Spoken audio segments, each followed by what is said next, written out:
otros les llaman procesos morfogenéticos, y otros les llaman procesos morfoclimáticos.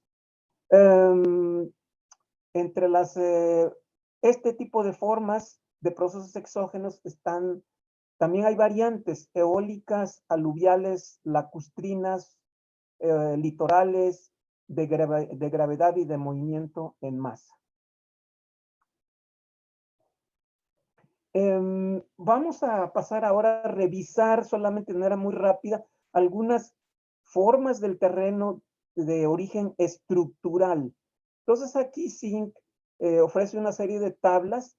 Entonces, dependiendo del caso de estudio, ustedes van a atender ya sea a formas estructurales o a formas deposicionales o a formas de procesos exógenos. Si estamos en litoral, pues nos vamos a formas del terreno litorales. Si son en aluviales, nos vamos a la tabla de formas aluviales. Si estamos en zonas de montaña de origen estructural, plegadas o volcánicas, pues entonces vemos estas primeras tablas.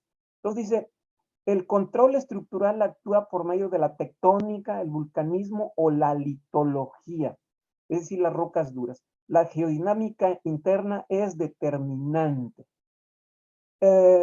Bueno, en estas tablas parte en primer lugar de reconocer los relieves, que ya vimos anteriormente, luego menciona algunas otras geoformas, pero me voy hasta el final, donde dice formas del terreno. Entonces aquí menciona relieves monoclinales, es decir, que tienen pendiente uniforme, con un intervalo pequeño, con los de 1 a 10 grados, 10 a 30 grados, 30 a 70 grados, etc. Y ahí vamos a encontrar formas del terreno como frente de relieve, escarpe o cornisa. Esta palabra escarpe es muy recurrente, ya les mostré una fotografía en la sesión pasada, y van a ser laderas con una pendiente tendiente a la vertical o muy cercana a la vertical, ¿sí? Talude de rubios. Bueno, estas taludes de rubios van a ser como franjas de acumulación de materiales que van a estar en la base de estos relieves monoclinales, ¿sí? Van a bajar los materiales por el escurrimiento, por la erosión laminar, o por gravedad, y se van a acumular en la base. Van a formar cinturones relativamente pequeños, tal vez de unos cuantos metros de ancho, tal vez hasta decenas de metros de ancho, y pueden ser muy largas rodeando las montañas. Se van a parecer en cierta forma a los piedemontes, pero recordemos, piedemonte es un paisaje de miles de kilómetros cuadrados, y en este caso un talude de rubios va a ser de unas cuantas hectáreas, ¿sí? Y su anchura y longitud pues va a ser relativamente pequeña. Bueno, vienen otros relieves, como dice superficie estructural, etcétera, etcétera. Luego dice, por ejemplo, relieve plegado. Ya vimos algún plegamiento en las láminas anteriores. Dice de monte y de valle. La parte levantada va a ser el anticlinar, la parte deprimida o baja se le va a llamar sinclinal. Y ahí se van a diferenciar formas del terreno, como, bueno, dice Charnel anticlinal. La realidad es que yo no conozco tantas formas del terreno, que no he tenido muy pocas experiencias en formas del terreno estructurales. Entonces, por eso es que recomiendo que esta es una introducción, es una primera oferta de las posibles formas del terreno estructurales, pero hay que buscar artículos científicos o pues bibliografía científica que se refiera a relieves plegados o monoclinales, y también buscar información de geomorfología donde se reporten estas formas del terreno tan pequeñas. Puede haber muchas más que las que menciona así. Escarpe nuevamente, talude de rubios, esa va a ser constante. Bueno, vamos a pasar a la que sigue. Ahora tenemos otras geoformas con relieve plegado, dice apalachiano, plegado complejo. El apalachiano pues, se refiere a que son plegamientos que se estudiaron primero en los Montes Apalaches en Estados Unidos. Y luego, por ejemplo, dice relieves fallados o fracturados. Todos estos relieves ser originados por movimientos tectónicos, levantamientos y hundimientos del terreno, y en la zona de contacto entre los bloques, ahí se van a formar fallas y típicamente se van a encontrar o a localizar escarpes de falla y taludes de derrubio. Y bueno, más o menos lo mismo para los otros relieves plegados, pero la oferta, o sea, la variabilidad de formas del terreno va a ser mucho más que lo que menciona aquí, sí. Veamos algunos ejemplos de, de relieve estructural con plegamiento. Por ejemplo, vemos esta ladera con pendientes, yo creo que mayores a 45 grados, están en Puebla, en la carretera por Huachinango, y aquí claramente se nota cómo es una ladera plegada. Vean ustedes aquí los estratos están formando un anticlinal en este pedacito. Habría que ver el resto, pero es parte de la Sierra Madre Oriental y toda esa sierra que inicia desde el norte de Oaxaca, pasa por Veracruz y se interna en Nuevo León y hasta Coahuila, toda esa sierra es de origen tectónico por plegamientos. Estos plegamientos van a repetir en todo ese sistema montañoso.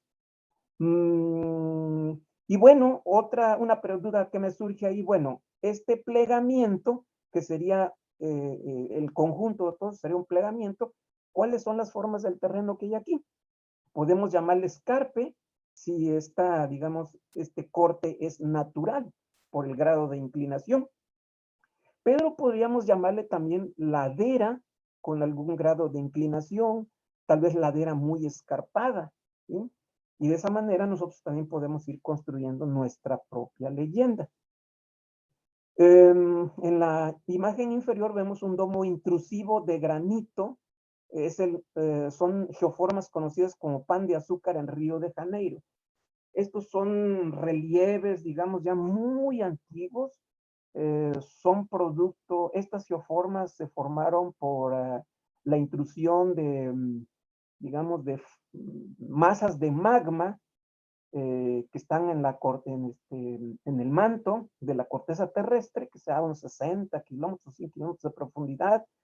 Ahí la roca está fundida, está líquida, entonces ese magma, ese manto libera presiones muy fuertes y parte del magma trata de salir hacia la superficie, pero a veces no logra salir como en el caso de los volcanes, entonces se queda enterrado abajo de las capas de sedimentos de la corteza terrestre.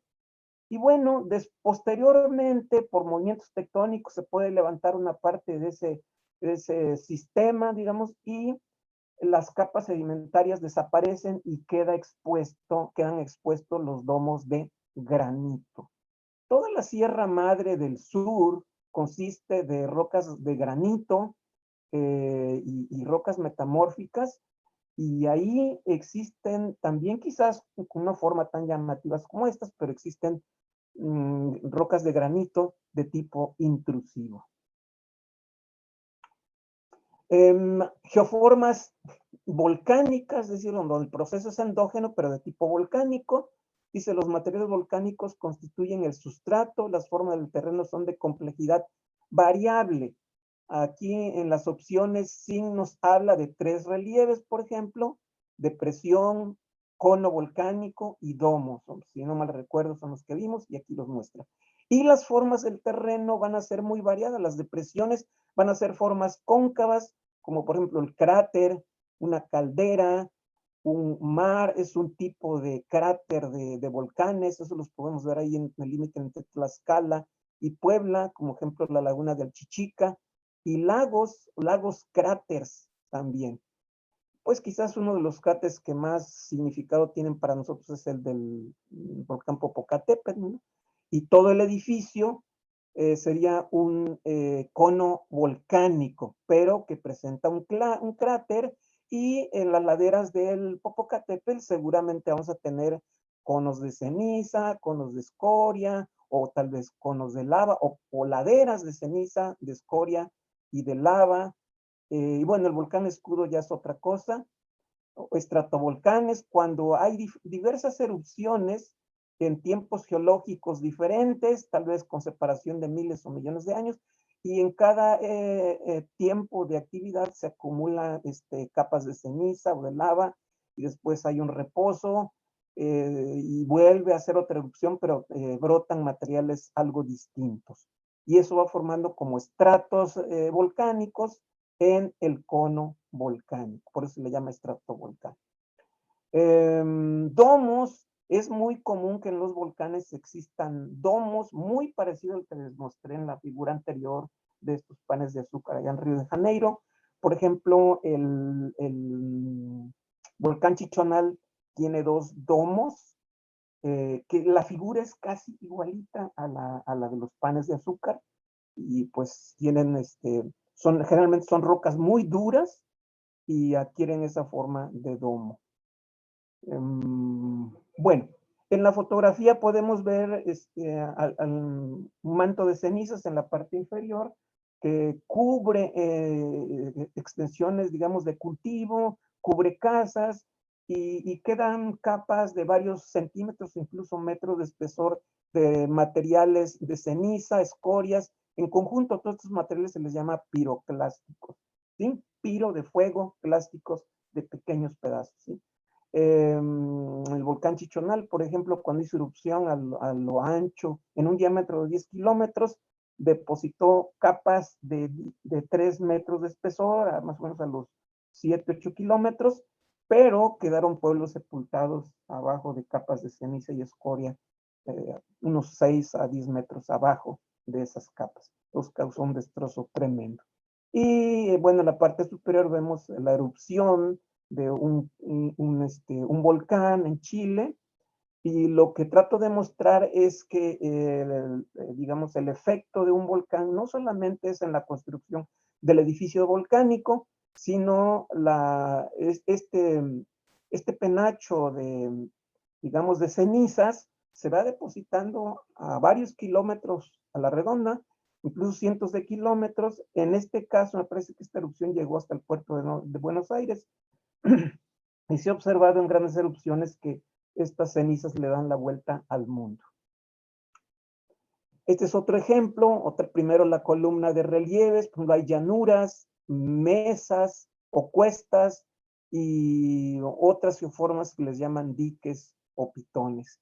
Y luego viene la variedad, por ejemplo, las llanuras, o sea, es decir, zonas planas, que tienen una gran variedad de formas del terreno, como pueden ser una llanura de colada de lava, de escoria, de lava rizada. Por ejemplo, ahí en el campus de la UNAM, casi todo ese campus, donde está Ciudad Universitaria, está construido sobre lava rizada o sobre coladas de lava que ocurrieron hace 2000 años.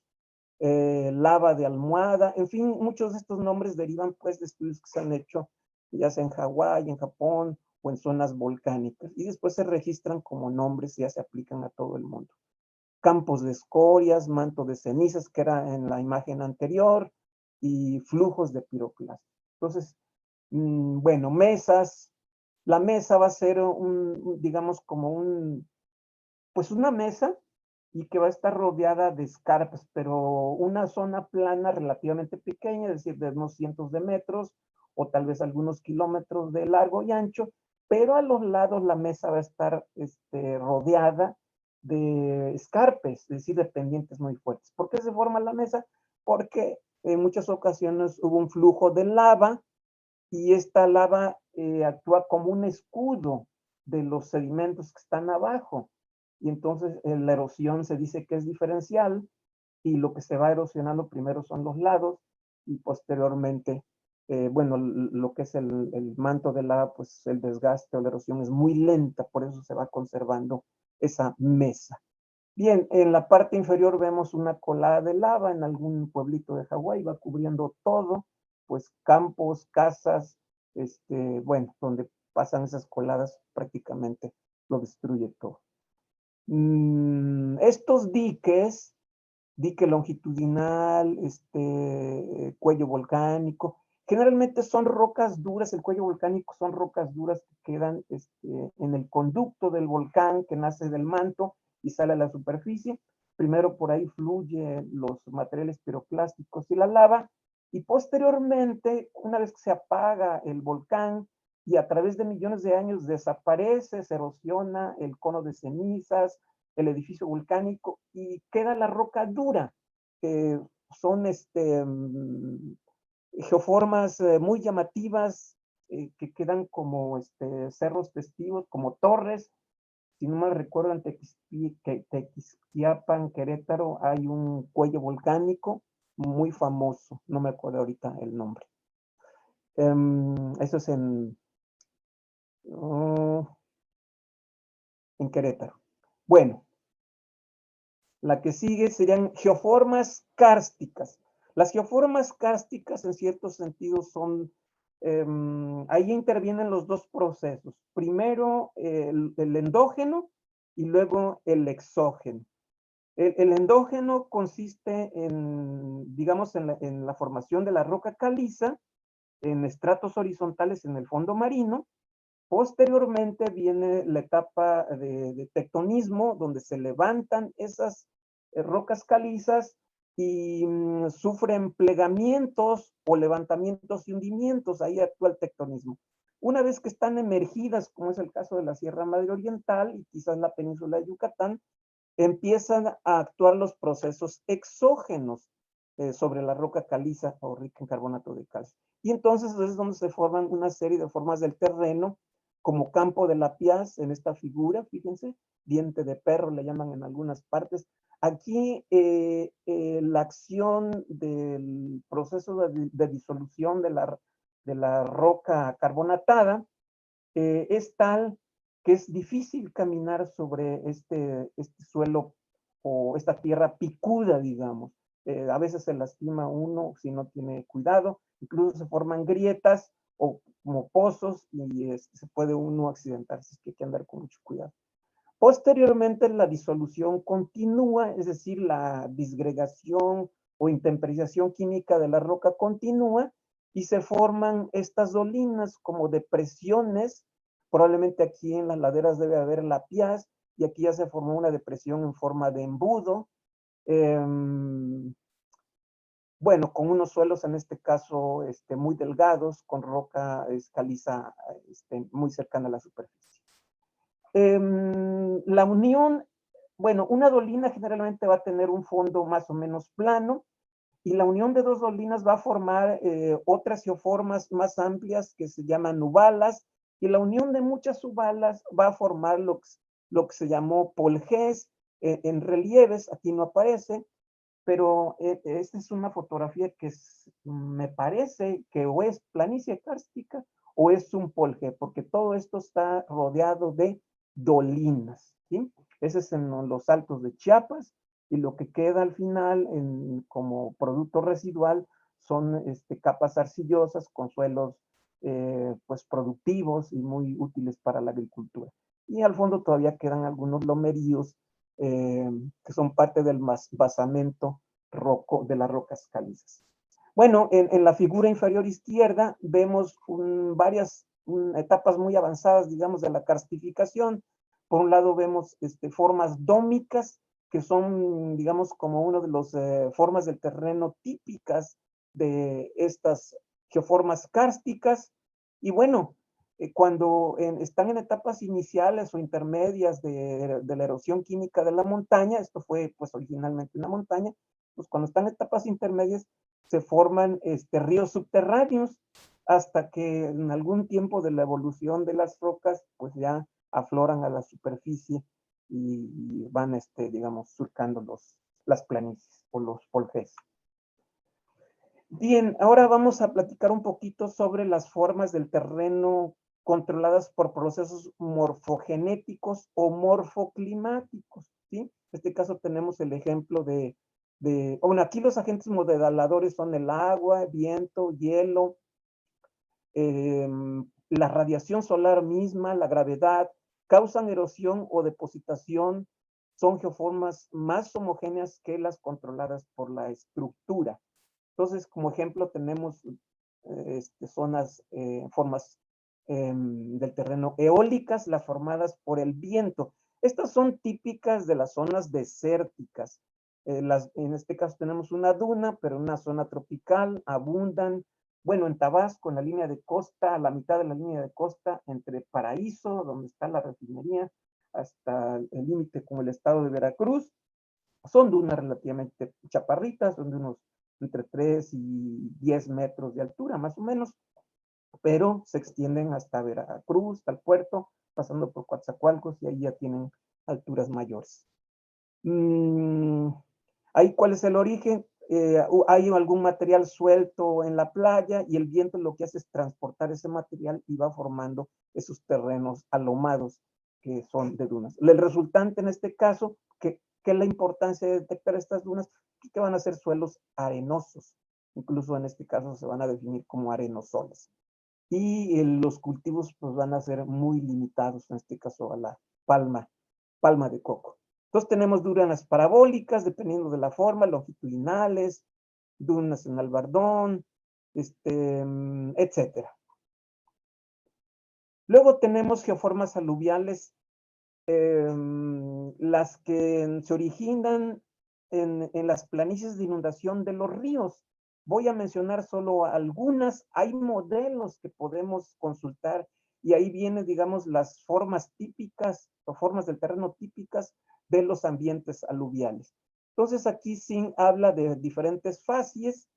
Dice facie de exceso de carga de sedimentos, facie de desbordamiento, o sea, de inundación, facie de decantación, en este caso de materiales, y fases coluviales, principalmente en la base de laderas, saliéndonos del aluvial.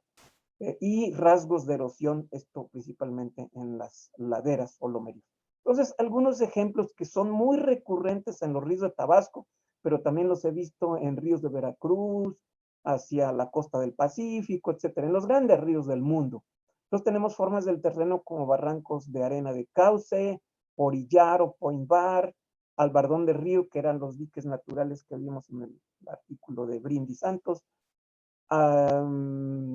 albardón de brazo del Taico. Tabasco tiene 3 deltas y una de las características de esos deltas es que un río, por ejemplo, el río Grijalva o el río Usumacinta, se subdividen en varias corrientes. El Usumacinta, una corriente desemboca en la laguna de Término, luego está el río San Pedro y San Pablo, y luego otro brazo se une al Grijalva y ya desemboca en frontera. Todos esos brazos, ahí se forman albardones de brazo del Taico. Tenemos otras geoformas más chiquitas, como napa de desplayamiento, son como acumulaciones de arena limos cuando ocurren las inundaciones muy, muy extremas en esas planicies de inundación. Bueno, facies de desbordamiento, algunas formas del terreno, ahí tenemos napas de desbordamiento. Otros autores hablan de llanuras de inundación o llanura baja de inundación. Entonces hacemos esa sinonimia, digamos, y de esa manera logramos identificar. Por el concepto, por la definición, corresponden a lo mismo. Van a ser extensas zonas planas, con limos y arcillas, y con suelos que se encharcan o incluso llegan a inundarse por algunas semanas. Luego viene la zona de fases de decantación. Esta es muy típica en estos ambientes aluviales. En Tabasco se les llama pantanos, y yo creo que en la mayor parte de México los conocemos como pantanos. Y bueno, geomorfológicamente, ¿cómo se les conoce? Formas del terreno de cubeta de decantación. Imaginemos pues como un plato que recibe pues todo lo que escurre, que le pongamos en la orilla, pues va a escurrir hacia el centro, y allí se va a almacenar como si fuera una cubeta, se va a almacenar el agua y en este caso los materiales arcillosos. También en el caso de Tabasco y Campeche, como estas cubetas de decantación o pantanos permanecen inundados de 6 a 10 meses, se forman capas de turba, en el caso de Tabasco, de más de 1 metro de espesor. Tenemos otras geoformas que sí le llama pantano. Aquí habría que buscar teóricamente cuál es la diferencia entre cubeta de decantación y pantano. Pero una cubeta típicamente tiene una forma más bien redondeada, ovalada, con bordes sinuosos. Hay también meandros, es decir, ríos que quedan, que sufren cortes o estrangulamientos. Entonces, en esas planicies aluviales abundan los meandros, es decir, el cauce se forman como muchas heces. Eso quiere decir que los ríos se están moviendo continuamente de posición, de tal manera que si sobreponemos el cauce, digamos, actual con el cauce de ese río hace, no sé, 30 años, las orillas no van a ser las mismas, los ríos van migrando lentamente en diferentes direcciones. Entonces eso produce estrangulamiento de los cauces y nacen así los meandros abandonados. Y bueno, muchos cauces son abandonados definitivamente y entonces una vez que ya no tiene actividad, se le llama cauce colmatado. Y los siguientes niveles son facie coluvial, abanico coluvial, glacis coluvial, que va a ser también una geoforma que va a rodear a las lomas, va a ser una zona como una franja que va a estar recibiendo los materiales que bajan de la ladera. Van a ser geoformas muy pequeñas. Rasgos erosivos, puede haber cárcavas, surcos, badlands, es decir, ya cárcavas o zanjas, digamos, más profundas en las laderas, cuando estas presentan erosión muy severa. Bueno, este es un ejemplo de formas del terreno aluviales. Yo, la verdad, si van a entrar a estudiar un ambiente aluvial, pues hay que tener en cuenta esta forma topográfica, este modelo que propone Singh. Entonces aquí tenemos el cauce de un río con sus bancos de arena. Luego a la orilla, a ambos lados, va a tener el albardón del río. ¿Por qué se forma este albardón? Porque cuando ocurre la inundación, dentro del río, cuando está al nivel máximo de crecidas, la energía es muy fuerte. Entonces incluso excava el fondo, el río. Y al desbordarse el agua, las partículas gruesas en suspensión empiezan a caer. Entonces, en este punto del albardón del río se van a acumular arenas y limos. Posteriormente, en la napa de desborde, en terreno, la topografía baja un poco. Ahí se van a juntar, va a haber texturas francolimosas, o sea, limos y arenas finas. Posteriormente viene, bueno, la parte extrema, la parte más baja de este perfil topográfico de una planicie de inundación va a ser una cubeta de decantación, y en esa zona pues va a ser la parte más cóncava y baja, y ahí se van a depositar las arcillas principalmente, incluso capas de turba. Y bueno, luego viene una zona transicional, que es la cubeta de desborde, va a ser una zona periférica, la cubeta de decantación, que cuando ocurre inundaciones, estas cubetas de decantación se inundan cada año. Y entonces se rebosan, se desbordan y invaden los terrenos o inundan los terrenos de la cubeta de desborde. Hay una relación muy estrecha con la topografía. Por ejemplo, el Bardón se le ubica como alto y convexo, en la napa de desborde como topografía media, la cubeta como baja a plana y la cubeta de decantación como cóncava y muy baja. La textura pues varía de arenas en los bancos de arena francosa, texturas francas en el albardón, francolimosa, y al fondo en las cubetas las texturas arcillosas. Es decir, hay un gradiente del tamaño de las partículas, de las texturas, desde la orilla del río, desde el albardón hasta la cubeta de decantación. Eso lo tenemos bastante bien detectado. El tipo de drenaje va a ser bueno en el albardón y va a variar hasta pobre en la cubeta de decantación. Y así también van a variar los suelos y las capacidades de uso. Por ejemplo, en la clasificación de capacidad de 1, tiene una escala de 1 a 8. La clase 1 no tiene ninguna limitación para la agricultura, entonces va a corresponder a los albardones, donde típicamente vamos a detectar suelos fluvisoles, clases 1 o 2. En cambio, en el extremo, en la cubeta de decantación, pues vamos a tener clases muy limitadas con clase 5 apenas para pastizales, debido a la inundación muy prolongada. Bueno, aquí tenemos algunas imágenes de cómo es la secuencia de usos del suelo desde el albardón del río. Aquí es el río Tacotalpa, con platanares, es la zona de producción de plátano junto con Teapa, el plátano de exportación. Hacia la Chontal también existen estos paisajes de mucha variabilidad de huertos familiares, cacao, plátano, caña de azúcar. En la Napa de Desborde típicamente encontramos caña de azúcar o pastizales. Aquí se utilizan drenes para bajar el nivel del agua.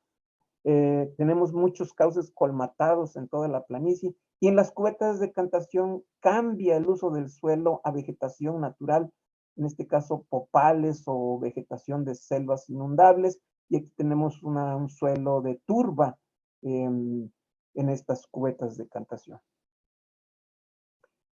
Bueno, si estamos en un ambiente costero, pues ahora vamos a revisar las formas del terreno asociadas a las geoformas costeras, como puede ser, bueno, las subdivide de acuerdo a la deposición, dice mecánica, formación biogénica y erosivas. Y bueno, cada una tiene familias o diferentes tipos de formas del terreno. Por deposición mecánica quiere decir que aquí va a prevalecer el proceso de acumulación. Todas estas geoformas van a ser indicadores de procesos de acumulación de sedimentos litorales. Entonces tenemos playas, cordones de playa, bueno, barra de bahía, flechas litorales, tómbolos, bueno, en fin, nombres bien rarísimos. Llano de marea lodoso, este va a ser muy abundante en Tabasco, en Yucatán, en Campeche, en Veracruz. Esos llanos de marea lodoso se encuentran rodeando las lagunas costeras que tienen conexión con el mar, y la vegetación típica va a ser los manglares o vegetación hidrófita. Es la zona, digamos, de impacto de la marea que entra por bocas o por esteros. Bueno, tenemos albardones de marea, dunas, etcétera. Formaciones biogénicas, pues se las vamos a encontrar en zonas donde hay arrecifes de coral, arrecifes en forma anular, arrecifes litorales, coralinos, atolones, etcétera. En la Polinesia hay muchos ejemplos de este tipo de atolones, y en México también tenemos atolones, me parece que allá en el Caribe. Bueno, las formas erosivas, de forma del terreno erosiva, se van a encontrar cuando relieves de montaña o de lomeríos terminan en el mar, es decir, no hay una planicie, no hay un terreno plano, y entonces esos lomeríos o montañas son erosionadas por por el oleaje y las corrientes marinas. Entonces se forman acantilados, canales de marea, superficie de abrasión, que sería como la superficie donde los vientos acarrean sales, y eso genera un tipo de temperización en la roca, y tienen generalmente poca vegetación esas áreas expuestas hacia el mar. Bueno, aquí tenemos un ejemplo de depresión, de cordones de playa en Miramar, Tabasco, más cerca del límite con Veracruz. Entonces tenemos una depresión y tenemos un cordón de playa. Estos cordones de playa, como su nombre lo dice, vamos a suponer que juntamos los cordones de nuestros zapatos y los alineamos hacia lo largo. Entonces, el cordón sería esto. Son pequeñas geoformas que tienen medio metro, 1 metro de altura. Son muy largas, de varios kilómetros. Y entre los cordones, aquí tendríamos otro cordón, aquí, ¿sí? Ahí crece vegetación arbórea e incluso hay cultivos o casas. Y luego entre los cordones tenemos depresiones. Acá la gente le llama caños. Estas depresiones, en este caso es pequeñita, y está denotada por la presencia de un pasto que es diferente del pasto que crece en el cordón de playa que tiene mayor altura, ¿sí? Y aquí pues vamos a tener suelos con mal drenaje, y arriba en el cordón suelos bien drenados, arenosos siempre. En esta imagen vemos el llano de marea lodoso en la laguna La Palma, en Tabasco, pero esto es característico pues de las lagunas de Tabasco, Veracruz y Campeche. En esta otra imagen vemos un albardón de marea, a ver si alcanzan a ver. Es el fondo de una laguna, Laguna La Palma, y en la parte sur de las lagunas de Tabasco se forma este albardón. Es como un montículo, digamos, de, no sé, 1 metro más o menos de altura. Y bueno, sobre esos montículos, la gente que pesca ahí en estas lagunas, pues ahí finca sus casas. tiene sus palmares, son de forma alargada rodeando a la laguna, y luego atrás de esos albardones puede haber manglares. Entonces aquí los procesos de corrientes litorales de la laguna están erosionando lentamente ese albardón arenoso. Bien, al último, Zinc propone unas geoformas que le llama geoformas banales, las que no se acomodan ni en lo volcánico, ni en lo estructural, ni en lo aluvial, ni en ningún otro tipo. Estas son geoformas que generalmente corresponden a colinas, lomas originadas por disección, es decir, por erosión, ¿sí? No tienen poca o nula influencia estructural, el sustrato rocoso es homogéneo y el material generalmente es débil, de débil resistencia a la erosión. Y puede haber lomas en rocas ígneas de granito, en metamórficas como gneiss, en sedimentarias como lutita, marga, que son algunas de las rocas del sureste. Gneiss y pizarras y granitos, pues típico de las zonas costeras del Pacífico. En este caso, Zinc se apoya en el modelo de facetas de vertiente de Rue. Este modelo lo propone, digamos, el levantamiento de suelos de la USDA. Y bueno, menciona que es un modelo que se adecua o se puede adecuar a las zonas de lomerío de nuestros países. Entonces, ¿cuál es el modelo? Bien, en la parte superior de este modelo, de este transecto topográfico, en la parte superior se va a distinguir la zona de cumbre, SU, Summit. Luego viene una parte convexa, una bajadita en forma convexa, que es el shoulder, y que se traduce como hombro. Luego viene una parte rectilínea de la ladera, una recta con pendiente, y a esa parte se le va a llamar, bueno, pues ladera justamente, ¿sí? Luego en la base de la ladera se va a formar FS, foot slope, es, bueno, lo traducen ahí como el falda, y TS al final en la parte más baja y cóncava de este transecto, de este modelo, se va a llamar pie de vertiente. Ese pie de vertiente es lo que corresponde a lo que Zinc llama vallecitos entre lomeríos. Entonces, aquí hay que reconocer funciones desde el punto de vista de los procesos geomorfológicos que van a actuar en cada una de estas geoformas. Primero aquí, bueno, le llaman ablación, pero yo lo traduzco como intemperización y algo de erosión. Aquí los suelos van a ser moderadamente profundos.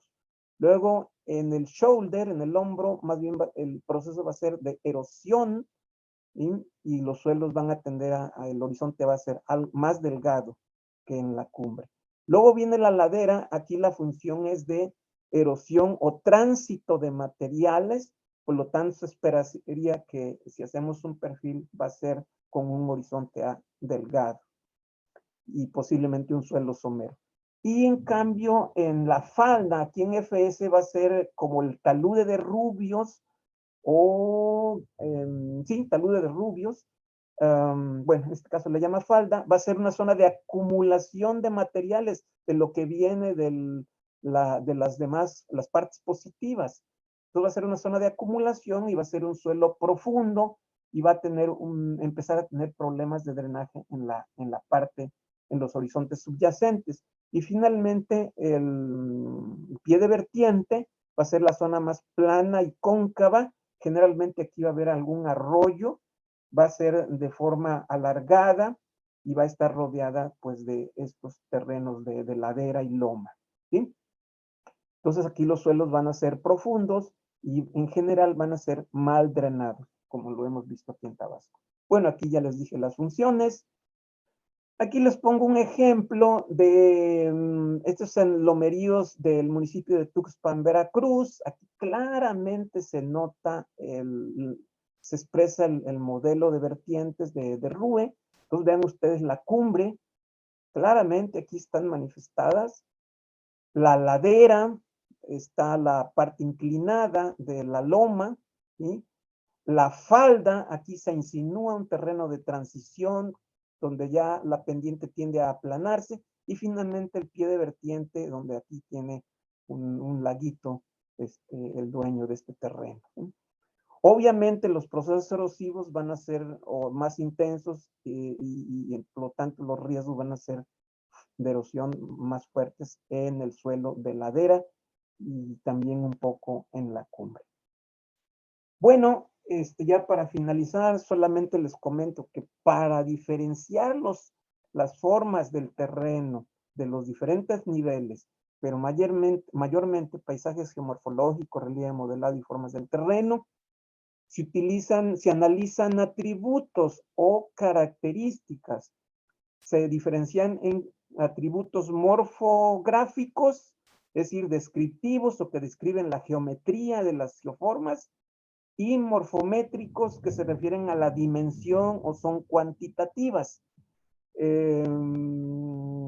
Y entonces aquí en las crucecitas, la cruz revela la importancia, digamos, de cada uno de los atributos para detectar los paisajes geomorfológicos o bien los diferentes geoformas, y los circulitos refieren una importancia un poco más baja, pero finalmente hay que considerar ese tipo de atributo. Entonces, por ejemplo, para paisajes geomorfológicos, pues las crucecitas serían las que hay que tomar en cuenta, como la forma topográfica, patrón de drenaje, arreglo de las curvas de nivel, altura relativa y la pendiente. Y me voy al extremo, las formas del terreno. Ahora hay que considerar el perfil topográfico también. Ese nos dice, por ejemplo, en qué posición topográfica están las laderas dentro del modelo de Rue. Y nos dice si son cóncavos, convexos, planos, etcétera, etcétera. Bueno, a eso se refiere la forma topográfica y el perfil más bien se refiere a la posición, si es baja, intermedia o alta. La configuración, bueno, hay criterios para cada uno de estos y 5 o 6 criterios más o menos para denominar la configuración, pero me acuerdo de algunos, si es masiva, si es estrecho, si es digitado. Diseño de contornos aquí, ¿cómo es la línea de contorno de la geoforma? Si es lineal, si es si es ondulado, si es irregular, etcétera, si es anular, etcétera, etcétera. Patrón de drenaje, pues prácticamente para paisaje y relieve modelado. Aquí, ¿cuál es el diseño de drenaje? Ese se puede obtener de los mapas topográficos del INEGI, ¿sí? Hay drenajes en forma de árbol, en forma circular, en forma enrejada, etcétera. Se le puede complementar esta información si es que lo requiere. Arreglo de las curvas de nivel, generalmente en los paisajes de montaña las curvas de nivel van a ser muy cerradas y en las zonas de planas pues las curvas van a ser muy abiertas. Nos sirve mucho para detectar formas del terreno en planicies aluviales. Tuvimos mucho problema para diferenciar las formas del terreno en las planicies aluviales hasta que apareció esto de los modelos digitales de elevación. Se pueden generar mapas topográficos con curvas de nivel cada metro o medio metro. Y eso nos va a ayudar a diferenciar zonas planas, zonas de ladera, etcétera. Y bueno, de los morfoclimáticos, los típicos son la altura relativa, que ya les comenté, densidad de drenaje por kilómetro cuadrado y la pendiente. Es decir, grados, hay autores que proponen o clasifican a las geoformas por su grado de pendiente, planas, ligeramente onduladas, moderadamente onduladas, inclinadas, muy escarpadas, etcétera, y establecen intervalos de pendiente. Eso nos ayuda mucho para diferenciar los tipos de ladera y para hacer evaluaciones de tierra, pues también son muy importantes porque los cultivos luego tienen intervalos estrechos donde deben de desarrollarse de manera óptima. Bien, entonces sería mi participación en cuanto a la geopedología. No sé si hay preguntas. Hola, hola.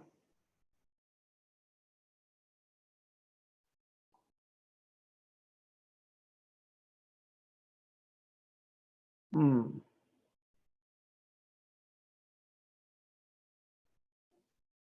Hola, hola. No lo escucho. Sí, bueno, aquí estoy. Eh, perdón, una pregunta aquí en esto último sobre los morfométricos. ¿Sí?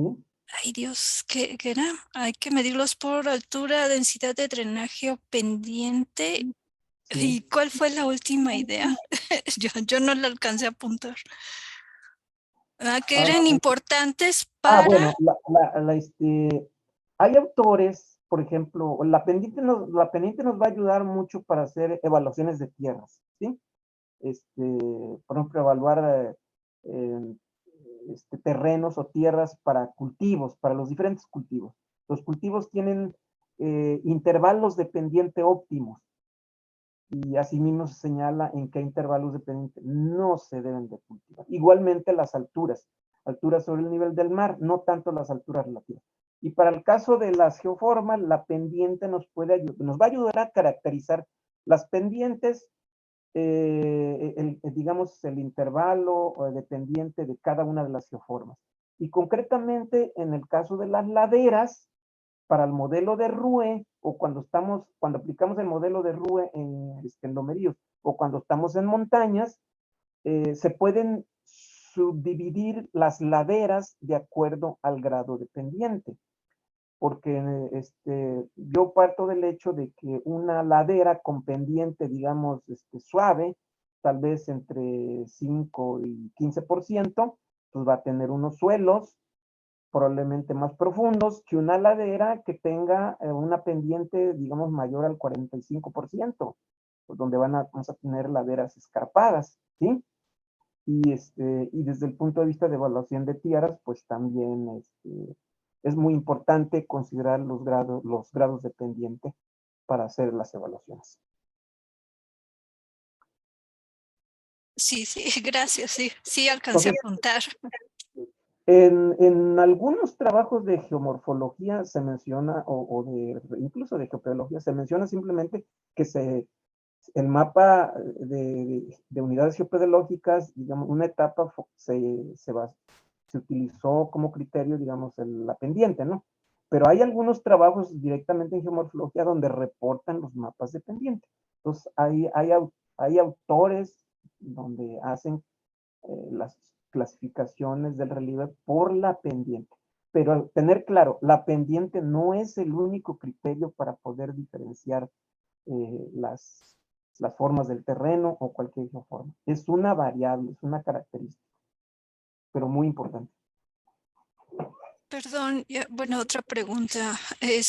Ya que estamos en esto, respecto a la densidad del drenaje, o sea, ¿cómo podría yo darme cuenta, por ejemplo, cómo es el drenaje? Si yo me imagino que el drenaje viene por abajo o me fijo en los ríos o Sí, algo así.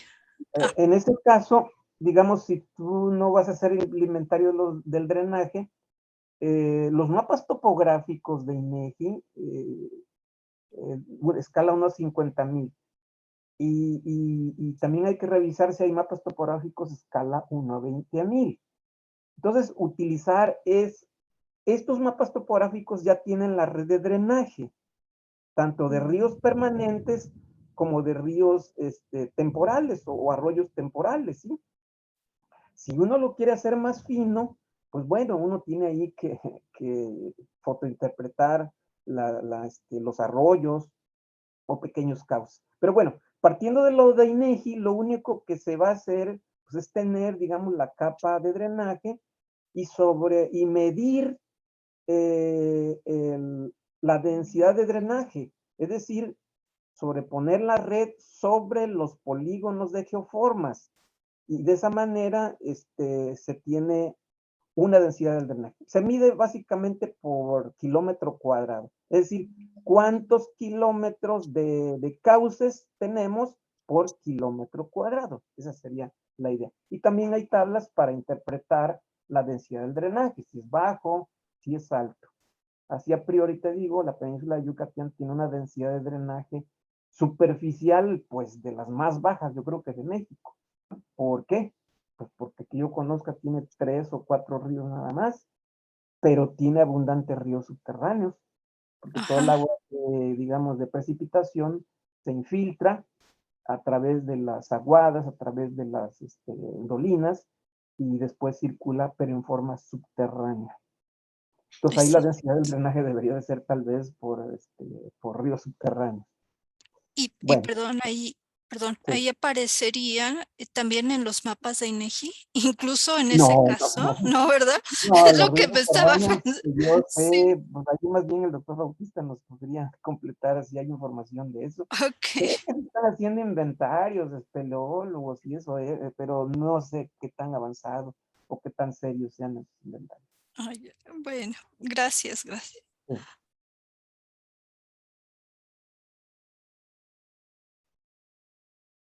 ¿Algo más? En el modelo que presenta de las facetas de vertiente, la Sí. parte de pie de vertiente actuaría como la cubeta de decantación, como un lugar para que se acumulen las arcillas. A ver, la cubeta de decantación no se considera dentro del modelo de RUE, el modelo de facetas de RUE. El modelo de facetas de RUE es para lomeríos, es decir, ahí van a prevalecer suelos, laderas, cumbres, suelos bien drenados, y solo va a tener algunas depresiones que van a ser formadas por arroyos, sí les llama vallecitos, y en este caso les llama pie de vertientes, de acuerdo al modelo de RUE. Eh, Esas van a ser las partes del pie de vertiente, va a ser la parte, digamos, que va a tener mal drenaje, pero no se va a parecer a un pantano. Va a tener mal drenaje porque va a estar recibiendo, por ejemplo, aquí en Tabasco, pues que es lluvioso casi todo el año, y más hacia la sierra y los lomeríos, pues va a ser una zona que va a estar recibiendo humedad pues casi todo el año. Entonces el nivel freático va a estar cercano a la superficie y van a ser suelos saturados con agua y van a sufrir cuando hay lluvias muy fuertes, esos arroyos crecen, pero digamos baja su nivel rápidamente porque tienen cierta pendiente dado que están en lomeríos. Entonces ahí vamos a encontrar suelos de tipo glacial, pero no vamos a encontrar cubetas de decantación. La cubeta de decantación la vamos a encontrar en las planicies aluviales o tal vez planicies lacustres, ¿sí? O palustres más bien. Sí, ahí las vamos a encontrar típicamente. Gracias. Sí. Ahora, en esas cubetas de decantación, sí, hemos observado que, ahora, por lo menos aquí en Tabasco y en Campeche, la mayoría de esas cubetas tienen abajo como sustrato arcilloso y encima capas de turba. ¿Sí?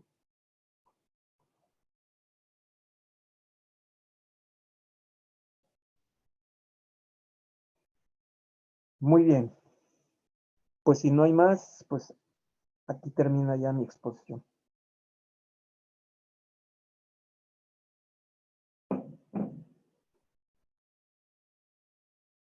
Hola, hola.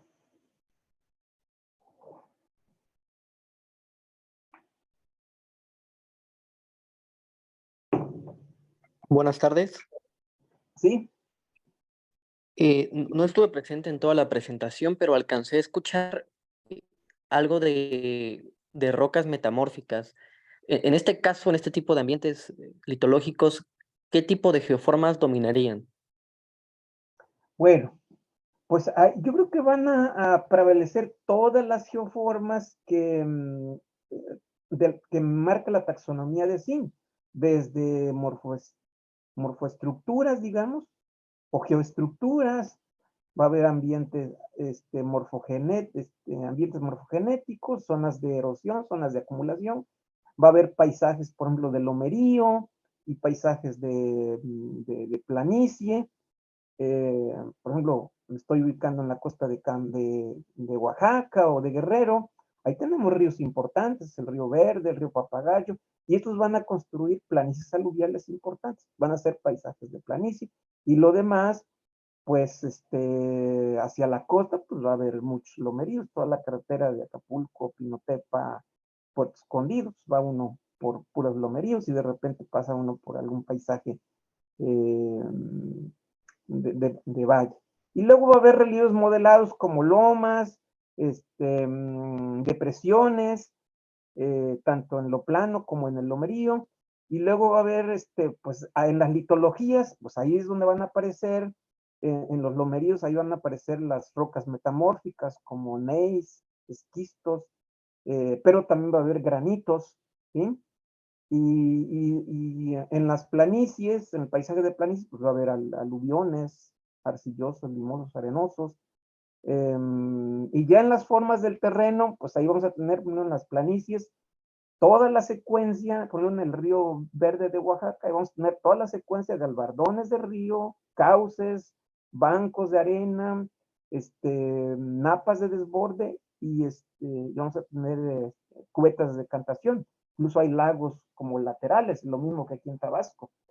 Van a ser relieves que más o menos se van a repetir tanto en la costa de Tabasco como, o en la costa del Golfo como hacia la costa del Pacífico en zonas planas.